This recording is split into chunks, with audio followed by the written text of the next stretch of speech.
Welcome folks, this is Wear and Tear, yet another outdoor and gear review channel. Today I want to show you my top 5 close calls with my Mavic mini drone. Those were situations in which I could have easily lost my drone or even caused some more damage. Let's watch those videos and learn from my mistakes.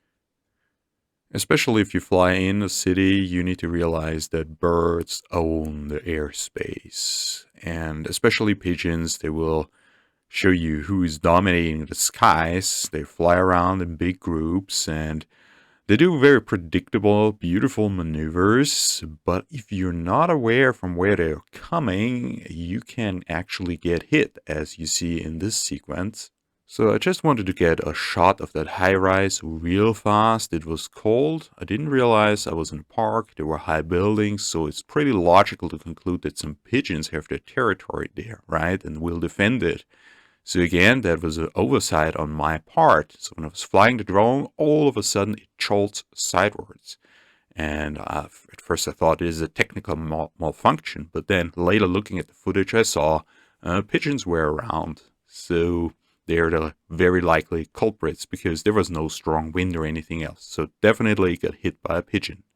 Another close call happened at this high-rise, but here was not taken by surprise, because I did one thing that is very important and probably saved my drone. I was flying in direct line of sight with my eyes fixed on the drone during that critical maneuver.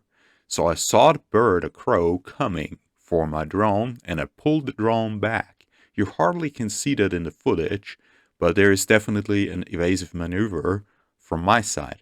Now, there was a couple of crows and they were defending their office tower. Obviously, they were raising their young there and they can become very aggressive. Usually, they're more chill than pigeons.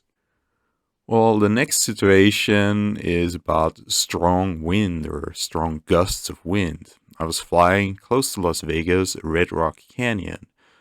Beautiful, beautiful canyon and a wonderful flying spot. There was a good amount of wind going that day, but what do you expect? It's a canyon, it's the desert. And the Mavic Mini was actually coping very well with the wind. So what I didn't realize though, that there are sometimes extremely, extremely strong gusts of wind. And you cannot see that on the footage, but I literally was landing the Mini. And a few seconds after I landed the Mini, there was such a strong gust of wind that almost blew me off my feet.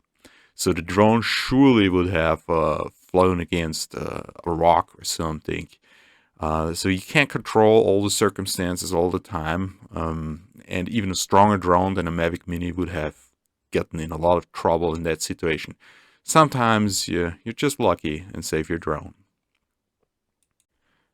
Now the next situation is much more serious because I did damage my drone. I had to use the DJI insurance, and what is much more worse than that, I almost hit an innocent bystander. How did that happen? Well, I was flying around the highway bridge, which is of course a very sensitive area, and I was very responsible. I had to prove that in the DJI forums. I give a link to the discussion if you want to know any details. So I was starting the drone and I was slowly walking the drone underneath the highway bridge. So I was slowly flying underneath the highway bridge to the other side. There I continued my shots and did certain angles on the bridge, was flying around. And someone started a conversation with me. I was showing him the drone, flying around, explaining things to him. Also, I was pretty tired. It was after night shift. Whatnot. So I was not in the best shape. And actually, when you fly your drone, you should exclusively focus on your drone. Something that never happens to me, that I get a low battery warning because I don't run my batteries down like that. In this case, I got a low battery warning. What the drone wanted to do is, the drone wanted to go high up, way higher than the highway bridge because I adjusted that beforehand, and fly back to the starting point. I wanted the drone to land right next to me. I was just 10 meters away. So I gave the drone the input, come down, fly towards me. So I was manually overriding that automatic fly back to the set starting point. And that confused the drone terribly. And it started to fly very fast towards the other side where the starting point was, but in a very low altitude, and it crashed against the bridge. Thank goodness it crashed against the bridge, and it missed those pedestrians, and it missed vehicles.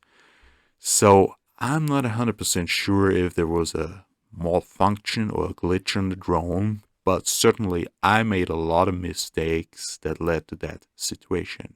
You don't have to make those mistakes. Always set your return points properly and update them if you should change the position while you fly the drone. When I just got the Mavic Mini, in my mind the drone was always stable in the air, easy to control, precisely to control. That is only true, however, as long as you have a good GPS signal, which is not the case when you fly in a valley like I did here in the Traun River Valley. And it's especially not true if the ground sensors get confused by a reflective surface like clear water. All of a sudden the drone doesn't know anymore how high it is. Here it started to drop very dramatically. It doesn't look dramatic on the gimbal footage, but it looks very dramatic on the external camera and on the view that I had by directly watching the drone. It is very important in difficult maneuvers that you have your eyes on the drone and that you're fully aware of the position of the drone. And then I had to be quick and nimble on the stick. The drone behaved like a drunken pirate coming back to me. I almost lost the drone in the water, which would have triggered the DJI insurance after possessing the drone only for a few days. But yeah, be aware of the technical limitations of your GPS drone, and be aware if you go into difficult flight conditions, you might have to be quick on the sticks. You need a strong signal and a direct line of sight to the drone in order to have a chance to save it if push comes to shove. Those were my top 5 close calls, but there were not many other close calls. The drone is extremely reliable, extremely safe to fly.